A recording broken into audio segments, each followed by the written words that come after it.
I'm Ingrid. I'm an artist and I live in Hout Bay in Cape Town.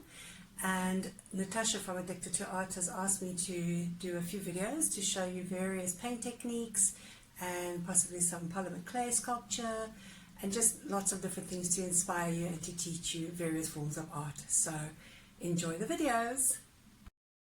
Welcome to our first video in the series of acrylic painting, very much for beginners. And what I have here is all the things that I think we're going to need just to start off for our first video. The first video is, okay, what I've decided is we're going to do an apple. So if you have an apple, wonderful.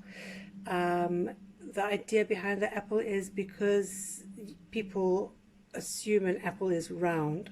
If you look at the apple, you can see it's actually not very round. So what we're going to do is we're going to do the apple as an exercise to show you the shape, to actually see what you're looking at, and then to put it onto your canvas. So being a nice red apple with some green inside, I've decided what we're going to do is we'll work with the background being in a wash. Excuse my voice, sorry. We'll do a wash background and we'll do it in a contrasting color. I was going to go green, but there is a bit of green there already, so I'm going to go in shades of blue. So what we've got is, this is extremely handy if you've got it for acrylic painting. Acrylic tends to dry very quickly, so I like to water it down. Even if I use it straight from the tube, I like to just have a couple of spritzes of water on it just to keep it from drying out too quickly. So you've got your water bottle, you've got your paints. I'm using ultramarine blue, Prussian blue, and white. I'll explain the reason why I'm using three colors. Then you can use your palette. If you don't have a palette, generally, if you have Tupperware or any kind of containers, you're normally going to land up with leftover lids. So I use the lid, especially for a wash, because it's very watered down. Then I've got just a couple of brushes, and of course my canvas, which is not wet from my wet brush. You can get any canvas. This canvas is one that I make myself, or my husband makes for me. It's a nice thick 300 GSM cotton, very nice to work on. I like it, but you can get any other canvas that you like. The shape I've chosen is a nice square, because I think since we're only going to be doing one apple on it, I'm going to kind of put it very much in the middle of the canvas. If you're doing something like a vase of flowers or a big fruit bowl or something like that, then you can go the different shaped canvas if you want to, but I think for our purposes today this is good. Right, so first thing I'm going to do is get the apple out of the way. Oops, sorry. Okay, I'm going to just wet my canvas because I'm doing a wash, so it just helps with to get the paints running nicely. What I want to do is I want to show you also light and dark. So this is why I'm using three colors of blue. We're going to section the canvas to make it look as if the light is coming from this side. So it'll be white, blue, or the ultramarine blue and the Prussian blue, going from light to dark. So when we do the apple, the light will be on that side and the dark will be on that side, but we'll get to that later. So the first thing I want to do is I'm going to take my white. I use the white in the bucky because I use a lot of white. Put it in there. It doesn't matter how much you use because you kind of can add to it as you go along. And then I mix quite a lot of water. A wash is a very nice light background, which is good because then your object that you're painting will stand out nicer.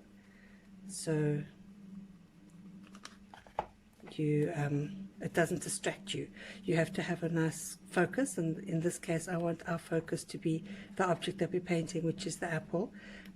You'll find also with a lot of the old masters, they do very thick mixed colors, brush strokes as a background, which is also very beautiful if you're doing sorry, if you're doing something like that, which was we're on today. You'll see we add quite a bit of water so that it's nice and runny and flowy. I don't know if you can see see the texture here. This is still a little bit thick, so I'm going to add some more.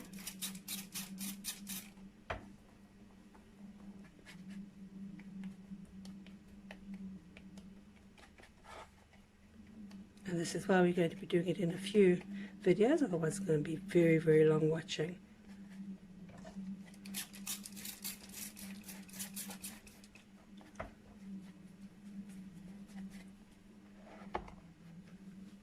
So there we have a nice thin runny paint.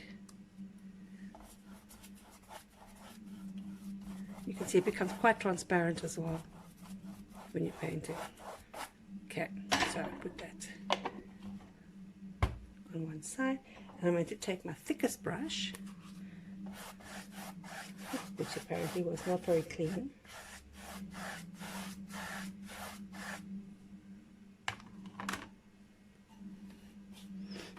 and I'm going to do it almost halfway across. Also do your edges so that the painting follows all the way across. A lot of people leave the edges of their canvases white, and I also do sometimes, but I think it actually looks more finished when it's completely painted all the way around. So let's put that there. Okay, so now I'm going to add just a little bit of blue into this. This is a tiny little drop.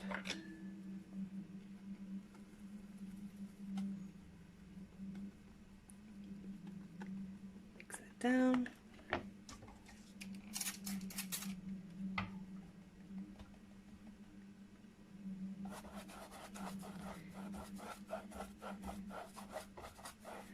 That's going to kind of be your most bluest part of your painting, in the middle.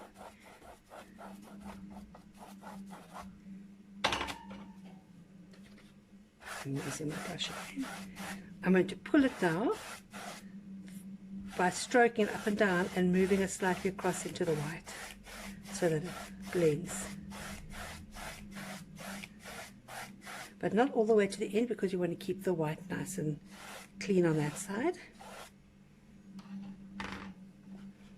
And then bring it through onto your edge.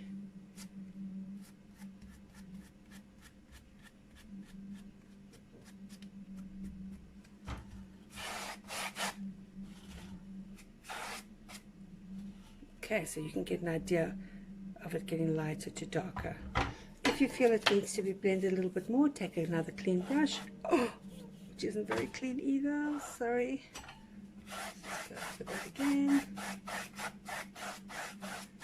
That's also the nice thing about acrylics, is you can go over your mistakes.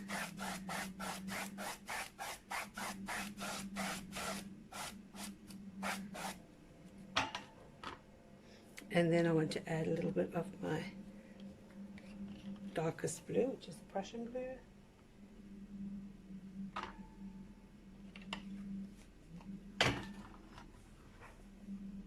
Again, just adding it in the middle.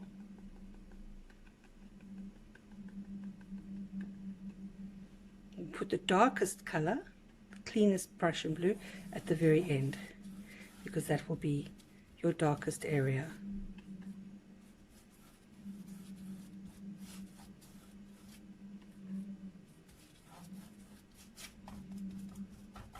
I think I will have to add a little bit more.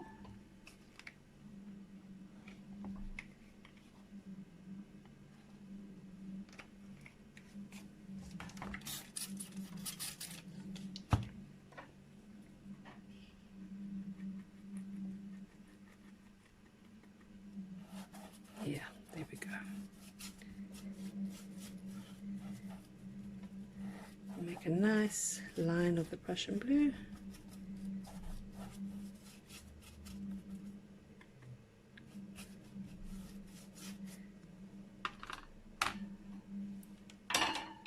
And then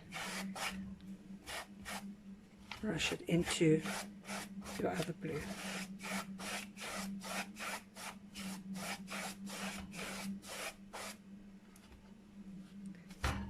forget your edges.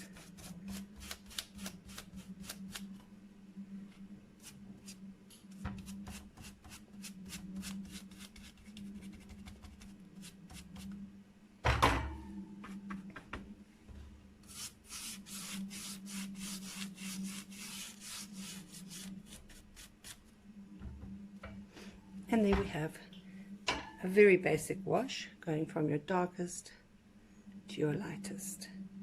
Now we just wait for this to dry, and then when it's dry we will decide where to put our apple. We'll see you later.